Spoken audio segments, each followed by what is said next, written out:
Scope creep. This is one of the worst things that can happen in a project. It can cause budget issues. It can cause you to have to go to your boss and ask for more money. It can sour relationships between folks in marketing and their creative vendors. It causes lots of issues, and it's something that I've dealt with many, many times over the last 10 years. As a creative, I've certainly messed up more times than I can count and caused projects to go over budget. Definitely lost tens of thousands of dollars over the years to just dumb mistakes. So I wanted to make a video about a few ways that people in marketing, that clients can help prevent scope creep from happening when they're hiring creative vendors. This is specifically geared towards 3D animation, but it does apply to video and 2D animation, motion design, those kinds of things.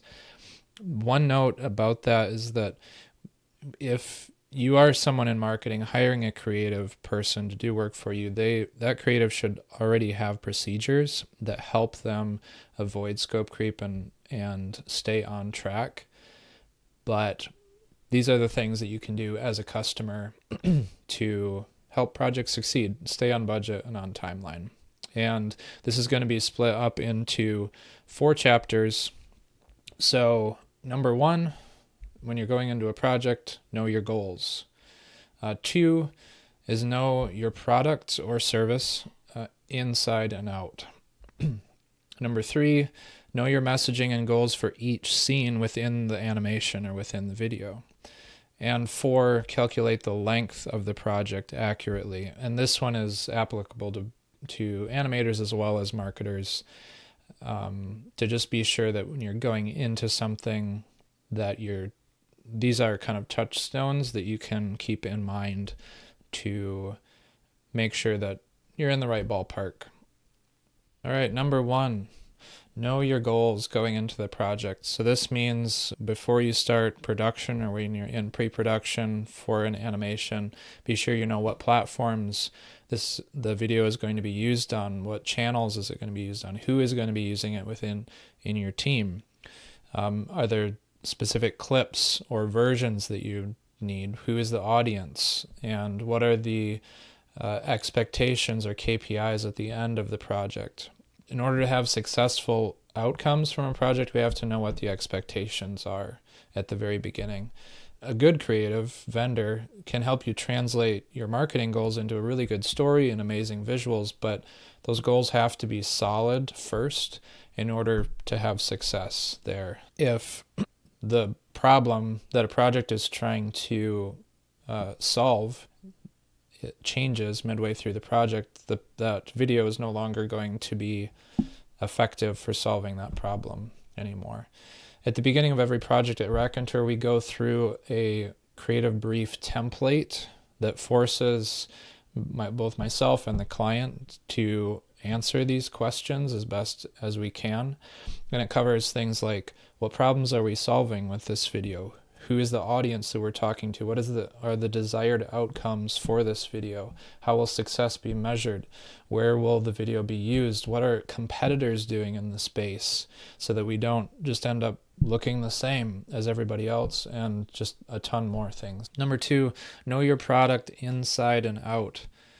Now would be a good time if you are going into production on something like this. If you've outsourced something to creative vendors, be sure to check with your engineers or developers or heads of product or whoever is in charge of the product or service, and be sure that you have up-to-date information. Changing the feature messaging or the colors of the product or even the designs, which would necessitate sending new CAD files or step files to the animators. All of those things can trigger a change order if they come up midway through production. And when somebody in the decision-making chain sees that something isn't right, that wasn't caught before, it can cause a project to run over budget. So that in Raconteur is that we did a product animation about a product that had a keyboard on it, and we got 75% of the way through production and then realized that the keyboard design was actually wrong. And so we had already designed an animated, I think it was 16 scenes that showed this keyboard in it, and had to not only go back and make sure that we had the right design and verify that with the product designers and change those designs in every single scene when it could have been just done just once at the beginning of production. Number 3, this is the most important thing I can say. If you have one takeaway from this whole series, it's this one sentence: be ruthless about cutting extraneous stuff. Cut out the messages that aren't absolutely essential. Particularly with animation, you can't fit as much into a 60-second or a 90-second video as you think you can. And if you try to fit all of this marketing messaging or all this detail in the video, it's going to be too long, for one thing. And the important details are going to get lost in the sea of extraneous stuff, and it can be boring, ultimately. So why am I bringing this up?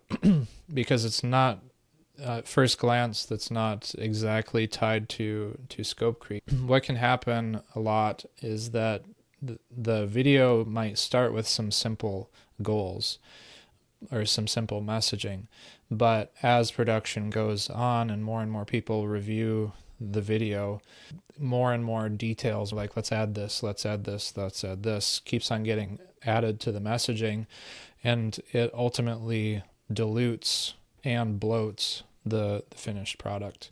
So it's best to be clear from the start, be precise, and as Stephen King has said, kill your darlings. Leave out the things that aren't absolutely essential. Number 4, calculate the length of a project accurately in order to prevent scope creep. Now this is something that a creative vendor should be helping you with, but a lot of times marketers do write their own scripts. They do plan out their own videos before taking it to a creative vendor. Here are some tips to help with that. There are 2 things that I refer to when determining the length of a video. That's the number of shots and also the length of the voiceover if the project has a voiceover. So scenes, like I mentioned in number 3, scenes should each only communicate one idea. They need to be pinpoint precise, and generally those single ideas can take anywhere from 5 seconds to 15 seconds to transition into a shot and explain a feature or benefit or idea. You bring up some text and animate something to help illustrate this idea, take away the text, then transition out. That takes between 5 and 15 seconds. So 5-second scenes, a few examples of that could be for more short, like product feature bullet points. Now comes in blue. There's a new safety feature, or it releases in January of so-and-so year. Those are things that are really, really quickly readable, quickly understandable. They don't take that much time to get across. Longer scenes, like more in the 15-second or even longer, could be things like rising production costs, reduced profit margins, or easy integration with proprietary customer systems, or improved controls reduce power consumption without compromising performance. Those are all single ideas, but it requires more time to get across, to animate whatever you're showing, for the viewer to read all of that text and really understand what's happening. So I would recommend 15 seconds for scenes like that. Now, as I said, the voiceover is another important touchstone. On average, I figure between 125 and 150 words per minute at a comfortable speaking pace for a voiceover.